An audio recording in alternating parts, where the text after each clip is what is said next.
One of the most important adjustment of dissolution, one of the most important adjustment. हो सकता है पूरा का पूरा क्वेश्चन इसी पे आ जाए, तो ध्यान से सुनना, इसमें अच्छे खासे केसेस होते हैं। रियलाइजेशन एक्सपेंसेस, रियलाइजेशन एक्सपेंसेस मतलब फर्म डिसॉल्व हो रही है, अब फर्म डिसॉल्व हो रही है, लीगल फॉर्मेलिटीज होती हैं, वैल्यूअर्स अपॉइंट करने पड़ सकते हैं, सारे एसेट्स बेचने हैं, कुछ भी काफी सारी चीजें हो रही हैं, तो खर्चा हो सकता है। रियलाइजेशन एक्सपेंसेस मतलब expenses incurred at the time of dissolution of firm. Simple,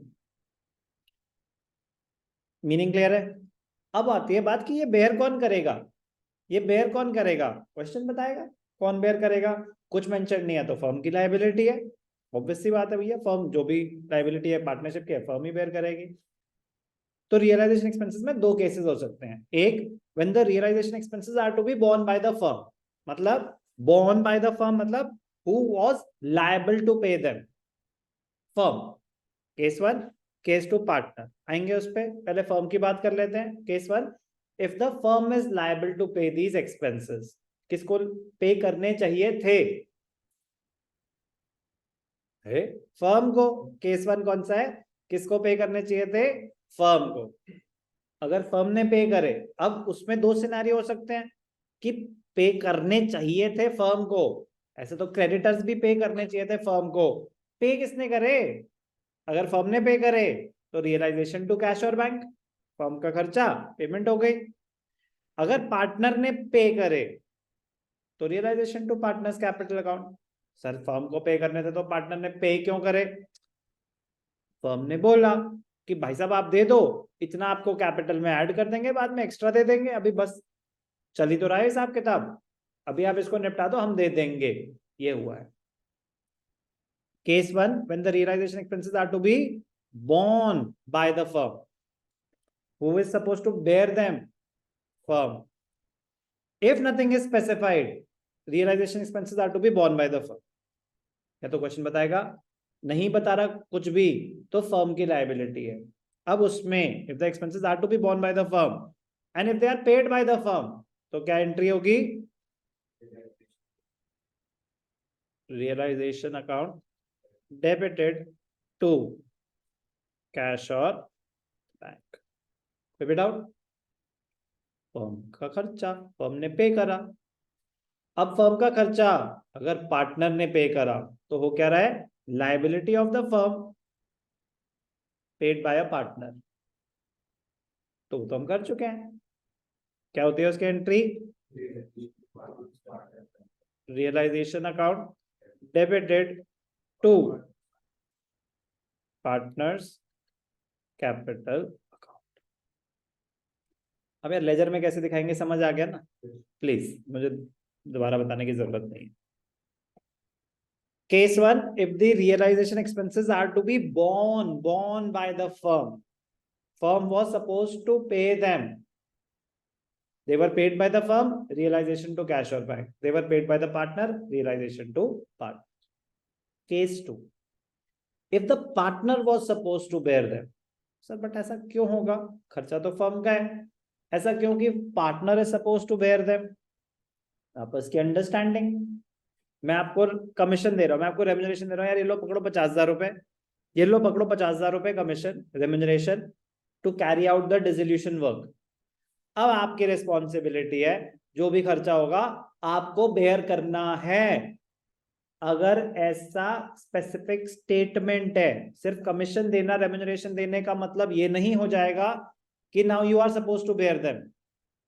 commission देने के बाद भी आप काम कर रहे हो ना, आप एक सर्विस रेंडर कर रहे हो, तो वो तो कमीशन तो हो गई उसके लिए, रेम्यूनरेशन हो गई उसके लिए, unless it is specifically mentioned that the partner is supposed to bear these expenses, the expenses will be borne by the firm.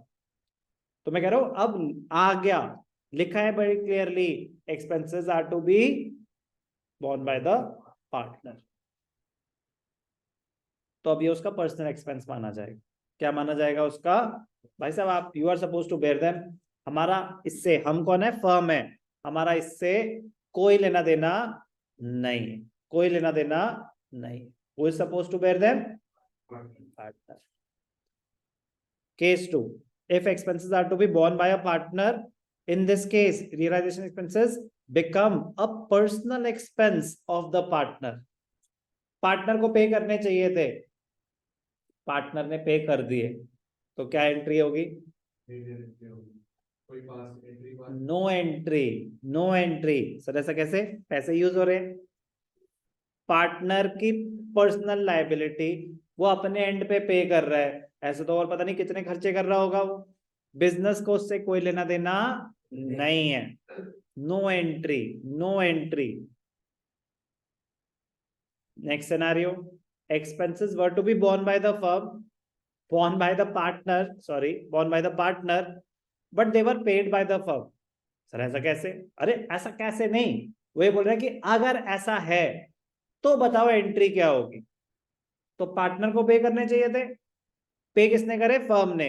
तो फिर क्या सिनेरियो हो गया? Personal expense of the partner paid by the firm. तो firm उससे recover कर लेगी, उसकी ड्रॉइंग्स मान लेगी। वो कह रहे आपके ब्याह पे मैंने उसको 50,000 रुपए दिए हैं, लाओ मेरे को 50,000 रुपए, मैं आपकी कैपिटल में से काटता हूं, यस और नो? तो एंट्री होगी पार्टनर्स कैपिटल अकाउंट। ध्यान से देखेंगे, partners capital account debited to cash और bank. Sir capital account debited to cash और बैंक, कैश और बैंक पैसे तो फर्म दे रही है, हाँ तो ये फर्म के तो अकाउंट बन रहे हैं, फर्म के पैसे गए, कैश और बैंक क्रेडिट, मतलब उतनी आपने पेमेंट करी, उतने से आपके एसेट्स कम हो गए। आप वो पैसे रिकवर करोगे किससे? जिस पार्टनर को वो पे करने चाहिए। क्लियर? पार्टनर को पे करने चाहिए थे, पार्टनर ने पे करे, बहुत खुशी की बात है, बुक्स में नो एंट्री। आइडेंटिफाई करना आना चाहिए, आइडेंटिफाई करना आना चाहिए कि हो क्या रहा है।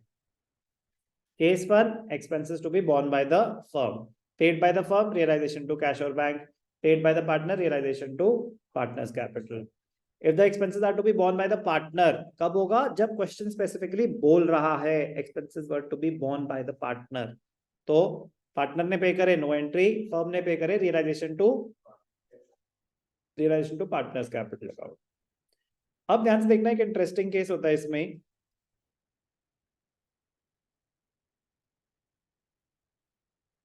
इसी में, किसमें? If expenses were to be borne by the partner, if they are, चलो मैं यहां पे कर देता हूं, if the expenses to be borne by X, partner है, आर पेड बाय फर्म, हो गया, if they are paid by Y, तो एक्स को पे करने चाहिए थे, वाई ने पे करे, तो क्या होगा? एक्स वाई को पैसे देगा, आपने मेरे ब्याह पे दे दिए तो मैं आपको फिर पैसे दूंगा ना, तो एंट्री क्या हो जाएगी? करेक्ट। तो वाई की कैपिटल उतने से बढ़ा देंगे, एक्स के कम कर देंगे। X's capital account debited to Y's capital. Clear? कोई भी डाउट? इफ ना, बात अब सारी बातें बता चुका हूं। If nothing is specified about who paid the realisation expenses, they will, sir अभी तो आया था ऐसा कुछ, if nothing is specified who will bear the expenses, then they will be borne by the firm. If nothing is specified who paid the expenses, we assume that they will be paid by the person who was supposed to pay them. So if nothing is mentioned, but the realization expenses amounted to 10,000, nothing is specified who is supposed to bear them? Firm. Who paid them? Firm. Expenses were to be borne by X, expenses amounted to 10,000. Now it is specifically mentioned the expenses were to be borne by X, वो तो mentioned है, but it is not mentioned who paid them. So they were supposed to be paid by the person who was supposed to bear them. But अगर लिखा है X was supposed to, X took over the responsibility of paying the expenses, but the expenses were paid out of firm's bank account. Partner used firm's money, तो इसका मतलब expenses are being paid by the firm. Please, language घुमाएंगे, but identify करना आना चाहिए। ये बात बता दिया मैंने आपको कि हम पार्टनर को अपॉइंट कर रहे हैं तो हो सकता है कि हम उसको कमीशन दें, हो सकता है उसको रेम्यूनरेशन दें, बट कमीशन और रेम्यूनरेशन देने का मतलब ये नहीं होता now you will bear these expenses, ऐसा बिल्कुल भी नहीं होता, ठीक है ना। बट कमीशन दे रहे हैं, उसके एंट्री क्या है, किसका खर्चा है, तो उसकी एंट्री है realisation account debited, it is a non-cash transaction to partners capital account. It is a non-cash transaction. It is a non-cash transaction. Clear? कोई भी doubt? It is a non-cash transaction. Realization account debited to partners capital. But commission देने का मतलब ये नहीं होता partner will bear these expenses. Partner will bear these expenses only when it is specifically mentioned. If a partner is given any commission or remuneration to carry out the dissolution work, it does not mean that the partner will bear the realization expenses. The partner will bear the realization expenses only and only when it is specifically mentioned. When it is specifically mentioned in the question. Clear? कोई भी doubt? ये सारी बातें मैंने आपको बता दी, यही मतलब वो प्रिंटेड फॉर्म में है बट मतलब हैंड रिटन में मजा आता है। Clear? It is one of the most important adjustment, सारे केसेस कवर हो गए। It is one of the most important adjustment, 5-6 marks के क्वेश्चन सिर्फ इसी पे बेस्ड भी आए हुए हैं, अदरवाइज एक एडजस्टमेंट है बड़े क्वेश्चन का एक छोटा सा पार्ट होगा। तो मतलब जहां 15 चीजें हैं वहां एक और हो जाएगी, realisation expenses amounted to this much, तो रियलाइजेशन टू कैश और बैंक, कैश और बैंक में बाय रियलाइजेशन, सिंपल सी एडजस्टमेंट है, तो टेंशन की कोई बात नहीं, बट बहुत इंपॉर्टेंट है, इंपॉर्टेंस दें, घबराहट नहीं।